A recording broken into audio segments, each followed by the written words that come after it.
سیدنا عثمان غنی رضی اللہ تعالیٰ عنہ نے تکالیف برداشت کی اور ان کی امتیازی خصوصیت حضور علیہ السلام کی دو بیٹیاں یکے بعد دیگرے سیدنا عثمان غنی کے نکاح کے اندر آئی سے یہ کائنات بنی ہے۔ آج کے دن تک دھرتی پر کوئی ایسا خوش نصیب انسان نہیں ہے سوائے حضرت عثمان غنی کے جس کے نکاح کے اندر نبی کی دو بیٹیاں ہوں، ایک تو ہیں دو نہیں ہیں۔ اور جب دوسری بیٹی کا انتقال ہوا تو حضور نے کیا فرمایا، عثمان اگر میری 40 بیٹیاں ہوتیں، ایک کا انتقال ہوتا دوسری تیرے نکاح میں دے دیتا، دوسری کا انتقال ہوتا تیسری تیرے نکاح میں دے دیتا، یہاں تک کہ 40 کی 40 بیٹیاں میں تیرے نکاح میں دے دیتا۔ میرے محترم سامعین، ہم بھی ذرا غور کریں، جتنے آپ احباب بیٹھے ہیں آپ بھی تو آخر کسی کے داماد ہیں نا۔ اللہ کے محبوب نے فرمایا تیرے دو باپ ہیں، انہیں کبھی ناراض نہ کرنا۔ عرض کیا اللہ کے محبوب باپ تو ایک ہی ہے؟ ہاں، فرمایا ایک تو وہ ہے جس نے تجھے جنا ہے اور ایک وہ بھی ہے جس نے تجھے اپنی بیٹی دی ہے۔ سسر بھی تیرا باپ ہے اور وہ بھی تیری جنت کا دروازہ ہے۔ فرمایا تو اس کی بیٹی کو ستائے گا تو تیرا یہ باپ تو اس سے ناراض ہو جائے گا، اور اگر تو اس کو خوش رکھے گا تو فرمایا یہ بھی تیرا باپ ہے، یہ باپ کے حکم میں ہے۔ اللہ اکبر۔ حضور علیہ السلام نے ارشاد فرمایا تم میں سب سے اچھا وہ ہے جو اپنے گھر والوں کے لیے اچھا ہو، اور حضور فرماتے ہیں تم سب میں سب سے زیادہ میں اپنے گھر والوں کے لیے اچھا ہوں۔ آج بہت سے لوگ دوستوں کے لیے بڑے اچھے ہیں مگر بیوی بچوں کے حساب سے بالکل نکمے ہیں۔ بہت سے لوگ والدین کے لیے بہت اچھے ہیں مگر بیوی کے لیے انتہائی برے شخص ہیں۔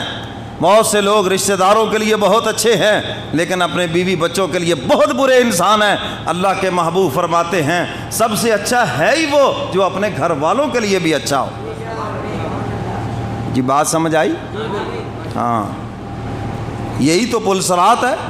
ایک طرف ماں ہے ایک طرف بیوی ہے، دونوں کے حقوق ہیں، ماں کے بھی حقوق ہیں بیوی کے بھی حقوق ہیں، اور آپ نے درمیان سے چلنا ہے۔ ماں کا بھی خیال رکھنا ہے توہین نہ ہو جائے، بیوی کا بھی دھیان رکھنا ہے کہیں اس کی حق تلفی نہ ہو جائے۔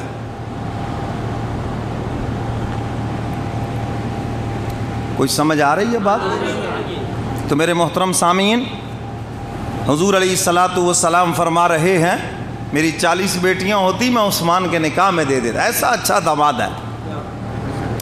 اور پھر حضور کی جو دو بیٹیاں ہیں جو سیدنا عثمان غنی کے نکاح میں آئی ہیں، آپ کو خبر ہونی چاہیے دونوں طلاق یافتہ ہیں، دونوں مطلقہ ہیں۔ حضور علیہ السلام کی ان دونوں بیٹیوں کا نکاح ہو چکا تھا۔ جب حضور نے اعلان نبوت فرمایا، مطالبہ کیا کہ آپ یہ اعلان واپس لے لیں ورنہ آپ کی بیٹیوں کو طلاق، حضور نے فرمایا کچھ ہو جائے یہ کیسے ہو سکتا ہے؟ تو حضور علیہ السلام کی دونوں بیٹیوں کو طلاق ہوئی اسی بنیاد پر، اور ایک بدبخت نے طلاق بھی دی اور توبہ نعوذ باللہ حضور کے منہ مبارک پر تھوکا بھی آ کر، اور حضور نے اس کے لیے بد دعا فرمائی اللہ تیرے اوپر جنگل کا درندہ مسلط کرے جو تیرے جسم کے ٹکڑے کر کے رکھ دے۔ پھر حضور کی بد دعا نے اپنا اثر دکھایا، آخر حضور کی بد دعا ہے نا، اثر تو دکھانا تھا۔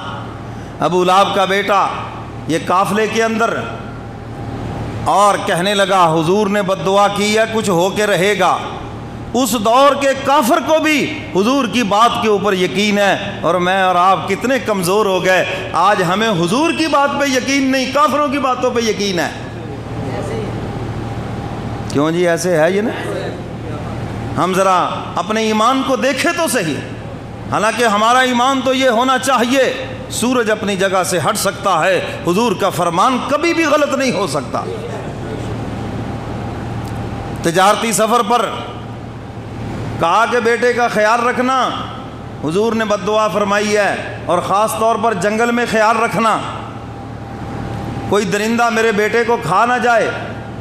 رات کو جب سوتے تو کیا کرتے، سارے قافلے کا سامان اکٹھا کرتے، اونچی جگہ بناتے اور اس کو علیحدہ اوپر سلاتے اور باقی سارے نیچے ارد گرد ہوتے. جنگل کے بیچ میں سوئے پڑے ہیں، رات کا سناٹا ہے، جنگل کا بادشاہ آ گیا، حکم ہو گیا میرے نبی کا گستاخ ہے تیری اس سلطنت کے اندر، اور گستاخ رسول کی ایک ہی سزا۔ یہ جنگل کے درندوں کو بھی پتا ہے، کاش کہ آج کے حکمرانوں کو بھی پتا چل جائے، گستاخ رسول کے لیے کوئی معافی نہیں ہے۔ مکہ فتح ہوا، گستاخ رسول غلاف کعبہ میں لپٹ گئے، حضور سے پوچھا یا رسول اللہ کیا حکم ہے؟ فرمایا قاتل کے لیے تو معافی ہے، ظالم کے لیے تو معافی ہے، لیکن جنہوں نے میری گستاخیاں کی ہیں ان کے لیے کوئی معافی نہیں۔ یا رسول اللہ وہ غلاف کعبہ میں لپٹے ہوئے ہیں، امن کی جگہ ہے، یہاں کیا حکم ہے؟ فرمایا اگر باہر نکلتے ہیں تو ٹھیک ہے، ورنہ ان کو وہیں پہ قتل کر دو، اور یہ اعلان کر دو جو حضور کا گستاخ ہے اس کے لیے دھرتی پہ کوئی بھی جگہ نہیں ہے، کوئی رعایت نہیں ہے اس کے لیے، کوئی قانون میں نرمی نہیں ہے ان کے لیے، قیامت تک کے لیے یہی قانون ہے، جو حضور کی گستاخی کرے اس کی گردن جدا کر دی جائے۔ جنگل کا بادشاہ رات کی تاریکی میں شیر نکلتا ہے، آیا پورے قافلے کے منہ سونگھتا ہے، ہاں کس کے منہ سے گستاخی کی بو آتی ہے؟ سب کو چیک کیا، بندہ وہ یہاں تو نہیں ہے، چھلانگ لگائی، اوپر چڑھا، سامان کے اوپر چڑھا، جب اس کا منہ سونگا پتا چلا کہ یہاں سے محبوب کی گستاخی ہوئی ہے، فوراً حملہ کیا، چیر پھاڑ کے اس کو ٹکڑے ٹکڑے کر کے رکھ دیا۔ میرے محترم سامعین، حضور کی بد دعا نے اپنا اثر دکھایا، حضور تو دعا فرماتے تھے لیکن گستاخوں کے لیے بھی حضور نے بد دعا فرمائی ہے۔ بیر معونہ پر حضور کے 70 صحابہ کو، حضور کے شاگردوں کو جنہوں نے شہید کیا، حضور نے ان کے لیے بھی بد دعا فرمائی۔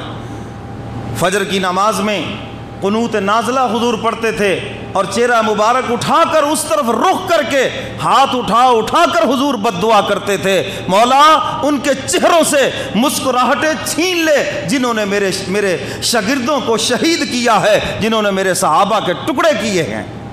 حضور کی بد دعا نے پھر اثر دکھایا، ظالم پھر طاعون کی بیماری میں مبتلا ہوئے اور کتے کی موت مرے، اور دنیا نے ان کا تماشا دیکھا۔